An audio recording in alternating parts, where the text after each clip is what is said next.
पाहिलं की आम आदमी पार्टी नव्हती, DMK नव्हती, त्याचबरोबर TVK नव्हती आणि काही लोक तर ह्या लोकांनी बहिष्कार घातला होता आणि काही लोक तर फेसबुकवर आले, फेसबुक लाईव्ह केला आणि स्वतःचं बोलले आणि दुसऱ्यांचा फेस न बघता निघून गेले. हे उद्धव ठाकरेबद्दल बोलताय सर तुम्ही? नाही, मला माहित नाही. सर एकीकडे फेसबुक लाईव्हवर आणि ऑनलाईनवर ठाकरे अर्धवट सोडून गेले बैठक. या बैठकीमध्ये महत्त्वाचा निर्णय घेतलेला आहे. या बैठकीमध्ये मी सांगतो, या लोकांचा सगळा मॉरल तुटलेला आहे, डिमॉरलाइज झालेले आहेत आणि त्यामुळे हे गलित गात्र झालेलं इंडिया अलायन्स आहे.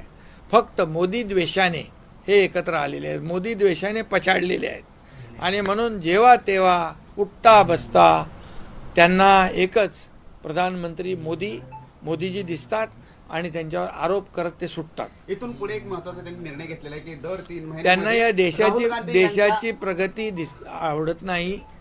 देशाची जी झालेली उन्नती आहे, देश पुढे चालला आहे, हे त्यांच्या पचनी पडत नाही. राहुल गांधी यांच्या नेतृत्वामध्ये देशभर आता बैठका घेतल्या जाणार. अशा इंडियाच्या पुढची बैठक हैदराबादमध्ये केली जाणार. राहुल गांधीचं नेतृत्व जे ते कितपत आणि अजून एक राहुल गांधींनी असं पण म्हटलंय की पुढच्या वर्षभरामध्ये नरेंद्र मोदी पंतप्रधान पदावर नसतील.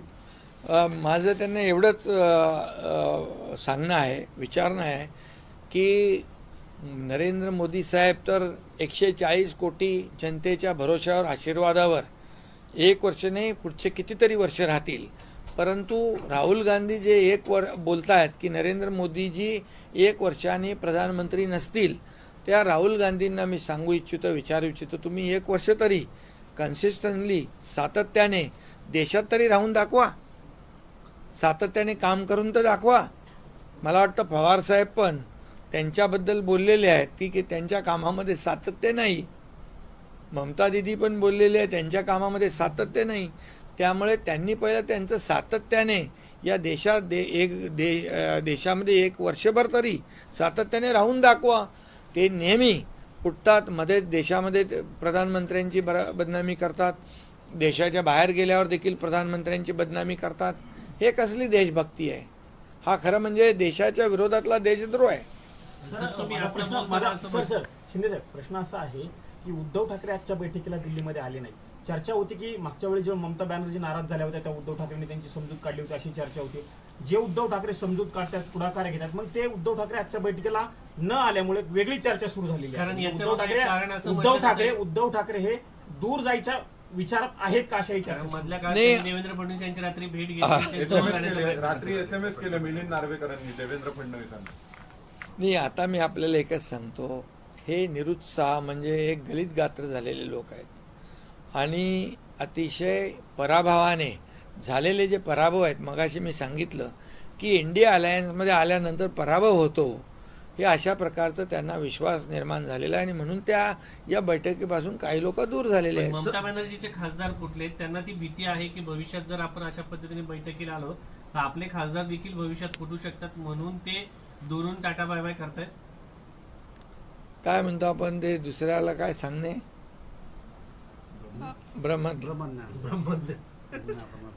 हा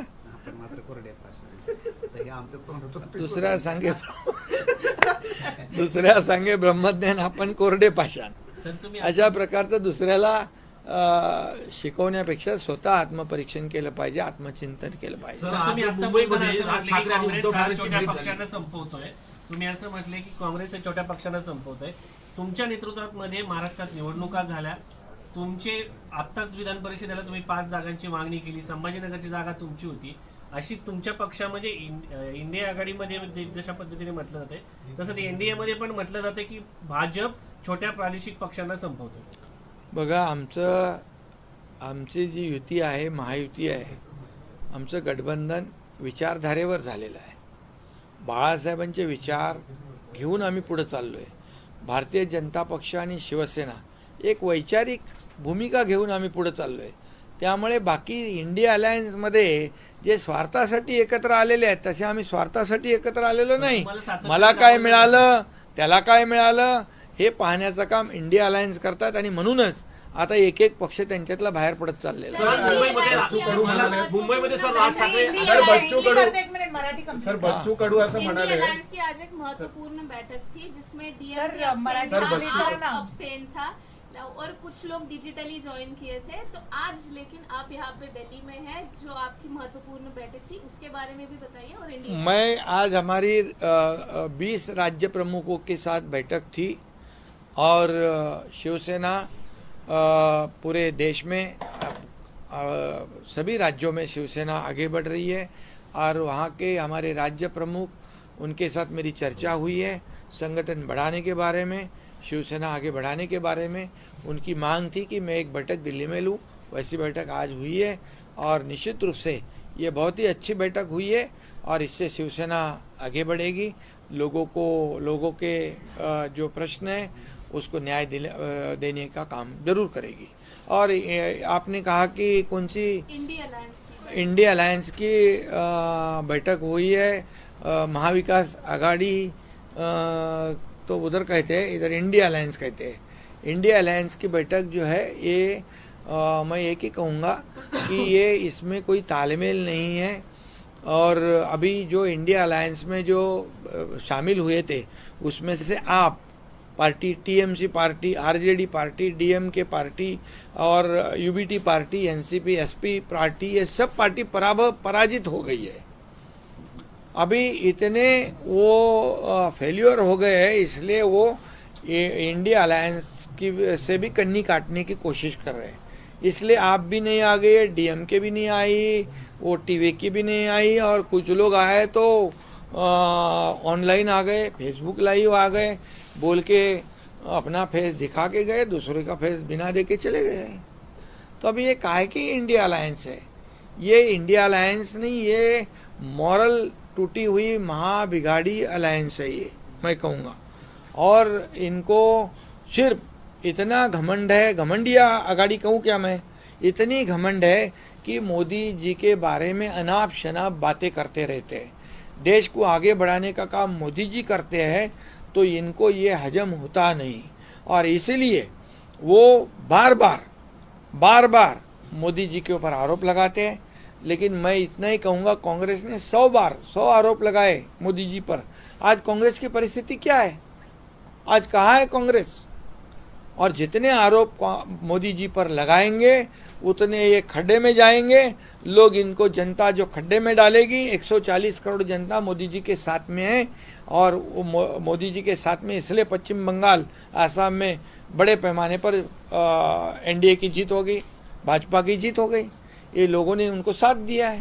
सर, मुंबईच्या संदर्भात एक अत्यंत और एक इसमें अभी कहा कि राहुल गांधी कहे उन्होंने 1 साल, हाँ, 1 साल में नरेंद्र मोदी ऐसा ही रवैया रहा तो नरेंद्र मोदी 1 साल में पंतप्रधान पद पर नहीं रहेंगे, ऐसा राहुल गांधी ने कहा। क्या मैं कहता हूं कि 2014 से पहले वाली बात देखो, कितने स्कैम हुए, कितने घोटाले हुए, 2G स्कैम, स्पेक्ट्रम घोटाले, चारा घोटाले, कोयला घोटाले, एक भी घोटाला बचा क्या?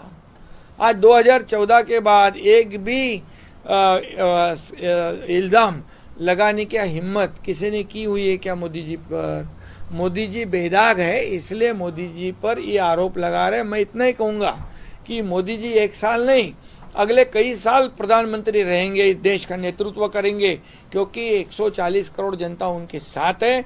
मैं इतना ही कहूँगा, मैं इतना पूछना चाहता हूँ, जो आरोप लगा रहे राहुल गांधी जी, वो क्या 1 साल बराबरी, मतलब 1 साल कंटिन्यू इस देश में रहेंगे?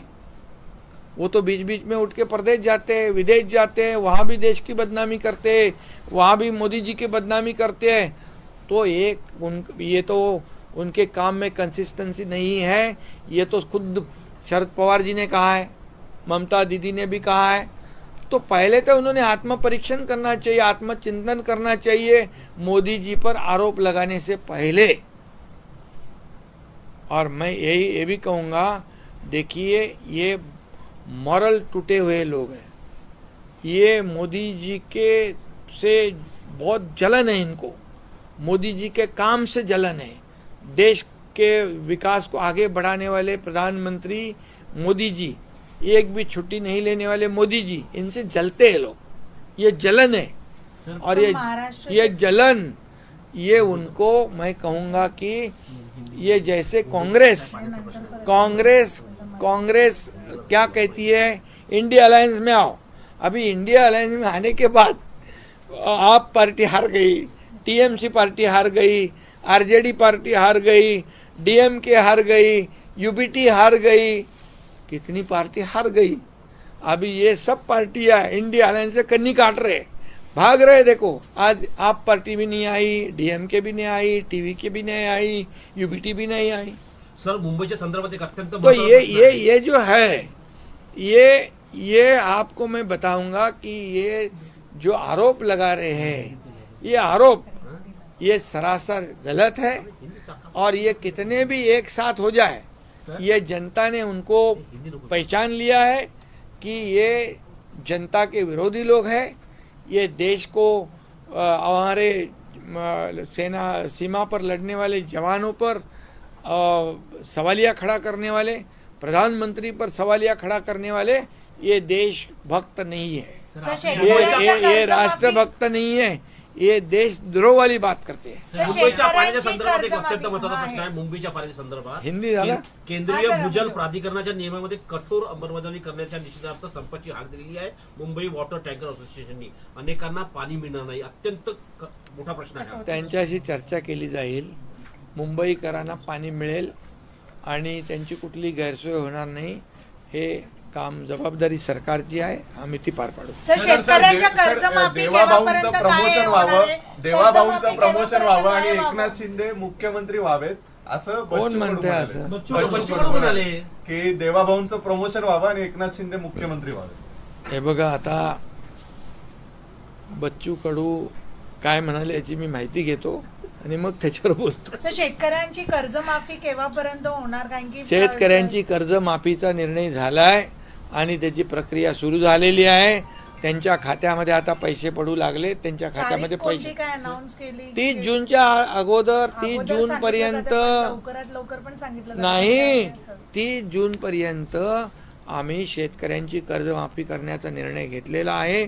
आणि मुख्यमंत्र्यांनी आता गेल्या बजेटमध्ये, अर्थसंकल्पामध्ये तशा प्रकारची घोषणा केली, त्या लागणाऱ्या पैशाची तरतूद केलेली आहे. त्यामुळे शेतकऱ्यांना वेळेवर कर्जमाफी होईल. राज ठाकरे आणि उद्धव ठाकरेंची आज भेट झाली. सर काय बोलणार? काय विरोधकांकडून असा काय आरोप बोलू? केला जातोय. अरे सर, ही या भेटी तुम्ही काय बघताय? जे कसं फेलियर बघताय झालं भेटीकडे? एकेकाळी ज्यांना त्यांचं, घरातून बाहेर काढलं होतं. हा. आता मग मी तेच सांगतोय, आता ज्यांना काही लोकांनी काय कसे वागले, आता तेच गळ्यात गळे घालतायत, चांगली गोष्ट आहे. विरोधकांकडून असा आरोप केला जातोय कर्जमाफी संदर्भात अटी शर्तीच्या माध्यमातून सरकार शेतकऱ्यांची फसवणूक करते. आणि याला जो हे कोण विरोधक बोलतायत ना? विरोधकांनी जेव्हा महाविकास आघाडी सरकार जेव्हा कर्जमाफी केली, त्यावेळेस 50,000 रुपये नियमित कर्ज फेड करणाऱ्यांचे 50,000 रुपये देण्याचा निर्णय झाला. ते त्यांनी दिले नाहीत. ते आम्ही सरकार, मी मुख्यमंत्री झाल्यानंतर दिलेत. त्यामुळे त्यांना बोलण्याचा अधिकार नाही. शेतकऱ्यांची बिलकुल फसवणूक करणारं आमचं सरकार नाही. आमचं सरकार शेतकऱ्यांना वाऱ्यावर सोडणारं नाही. आमचं सरकार शेतकऱ्यांचं आहे. आणि आमच्या तिजोरीवर, महाराष्ट्राच्या तिजोरीवर पूर्णपणे शेतकऱ्यांचा पहिला हक्क आहे. पहिला हक्क आहे. त्याच सर रायगडचं पालकमंत्री कोण असेल सर? यावर्षी ध्वजारोहण त्याच कर्जमाफीतले रायगड. अनेक शेतकरी, मागच्या कर्जमाफीतले अनेक शेतकरी अजून वंचित आहेत. प्रत्येक अर्थसंकल्पामध्ये घोषणा झाल्या, त्याचा GR निघाला नाही आणि ह्या कर्जमाफीत त्यांना संधी दिली नाही. बिलकुल ज्यांची कर्जमाफी पासून वंचित आहेत, त्यांच्या बाबतीमध्ये सरकार सकारात्मक निर्णय घेईल. सर, तुम्ही आता बोलताना सांगितलं की या सरकारच्या काळामध्ये कुठलाही घोटाळा झाला नाही. राजेश एक्सपोर्ट म्हणून आहे, एक सोन्याची मोठी कंपनी आहे, त्याच्यामध्ये 15 लाख कोटीचा घोटाळा समोर कुठे आला. आहे ते? आपल्या भारतातलीच आहे आणि त्याला महाराष्ट्राची? सेबी आणि ईडीने, कुठे? महाराष्ट्रामध्ये? हो, महाराष्ट्रातली सेबी आणि ईडीने त्याच्यावरती टाच आणली. त्याच्यामध्ये LICचा मोठ्या प्रमाणात पैसा आहे आणि LICचा मोठ्या प्रमाणात पैसा आहे आणि 15 लाख कोटीची कंपनी. असा कुठलाही भ्रष्टाचार, घोटाळा सरकार खपवून घेणार नाही. सर सर, रायगडचं इकडे पालकमंत्री मैं कोण असेल? जानना ध्वजारोहण कोण करेल सर यावर्षी 15 ऑगस्टला? रायगडच्या पालकमंत्री बाबतीमध्ये मुख्यमंत्री निर्णय घेतील आणि सुनील तटकरेंच्या खासदार सुनील तटकरेजींच्या बरोबर चर्चा झालेली आहे. ते स्वतः म्हणालेले आहेत मुख्यमंत्री महोदयांशी चर्चा ते करतील आणि त्यावर निर्णय होईल. सर नाशिकचा TMC तिढा सुटेल, MPs नाशिकचा तिढा सुटेल. नाशिकचा तिढा पण सुटेल. आज आपले गिरीश महाजन आणि उदय सामंत तिकडे आहेत. माझ्याबरोबर देखील त्यांची फोनवर चर्चा सुरू आहे. सर एक समय था जब शिवसेना में जो है दरार आके अलग शिवसेना आपने बनाई, टीएमसी में भी अब ऐसा ही माहौल दिख रहा है. 20 MPs जो हैं वो खुद होकर अब अलग होकर बीजेपी ज्वाइन करेंगे या एनडीए ज्वाइन करेंगे पता नहीं है, पर टीएमसी में फूट आएगी. नहीं अभी पता नहीं, मैं भी आपके माध्यम से देख रहा हूँ. अभी ये तो उनके इंटरनल पार्टी का मामला है और हमने तो जो किया है हमने महाराष्ट्र को बचाने के लिए किया था और महाराष्ट्र के आम जनता के मन में जो सरकार चाहिए था वो लाया था और इसीलिए महाराष्ट्र आगे बढ़ रहा है. महाराष्ट्र नंबर 1 पे जा रहा है. हमने जो निर्णय लिया वो महाराष्ट्र की जनता के हित में लिया है आज की बैठक में उद्धव ठाकरे ऑनलाइन दिखे थे. और बाला साहब ठाकरे जी के विचारधारा को आगे बढ़ाने के आज की बैठक में उद्धव ठाकरे ये ऑनलाइन दिखे थे, कुछ ही समय के लिए थे, बोलकर चले गए ऐसे बताया जा रहा है. किस तरह से आप चीजों को देखते हैं? क्या अपोजिशन में यूनिटी नहीं है और बिल्कुल. क्या सीरियसनेस नहीं है? बिल्कुल सीरियसनेस नहीं है, यूनिटी नहीं है. वो जानते हैं कि ये इंडिया अलायंस में जाएंगे, कांग्रेस के साथ जाएंगे तो हम हार जाएंगे और इसलिए ये डर है उनको. जो गए, आप पार्टी गई, टीएमसी पार्टी गई, ये आरजेडी गई, डीएमके गई, यूबीटी गई, सब हार गए और इसलिए उनसे कन्नी काट रहे हैं, भाग रहे हैं.